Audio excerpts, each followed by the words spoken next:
Welcome बेक माय YouTube channel. Hello लोगोफोर, नोंथांमोननि गेजेराव आरोबाव मोनसे गोदान भिडिअनि आपडेट लानानै फैलायबाय।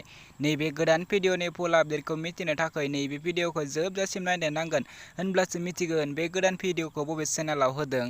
लोगोफोर, नोंथांमोना आंनि चेनेलाव गोदानै फैदोंब्ला आंनि चेनेलखौ साबस्क्राइब खालामनानै गालां आरो भिडिअखौ मोजां मोनोब्ला भिडिअखौबो लाइक शेयार खालामनानै होदो। बिदिब्ला फैदो दिनैनि नैबे गोदान भिडिअनि आपडेटनि सायाव। नोंथांमोना आंनि भिडिअखौ फुल नायलाङा लोगोफोर, नैबे भिडिअखौ जोबजासिम नायलां। बिदिब्ला फैदो दिनैनि नैबे गोदान भिडिअनि आपडेटनि सायाव।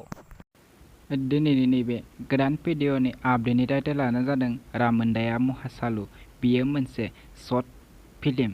लोगोफोर, दासिमहालागै नोंथांमोना नैबे भिडिअखौ फुल नायाखै, अब्ला आंनि नैबे भिडिअनि गेजेरजों नायनो हागोन। बेखायनो नैबे भिडिअखौ जोबजासिम नायनो नांगोन। बिथांमोना नैबे भिडिअखौ अलरेडि फुल आपल'ड खालामनानै होखाबाय। नैबे भिडिअनि कास्टिंफोरानो जादों अनिल, द'दे, दैमु, बिरजय। लोगोफोर, नैबे भिडिअआ जोबोरैनो मोजां जादों।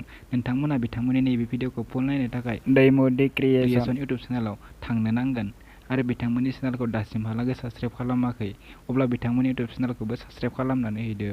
बिदिब्ला लोगोफोर, दिनैनि नैबे गोदान भिडिअनि गुसुं आपडेटआ बेखिनियानोसै। आंनि चेनेलखौ दासिमहालागै साबस्क्राइब खालामाखै, अब्ला आंनि चेनेलखौ साबस्क्राइब खालामनानै होदो। बेफोरबायदिनो गोदान गोदान भिडिअनि आपडेट नोंथांमोना बयनिख्रुइबो सिगांसिन नायबाय थानो थाखै।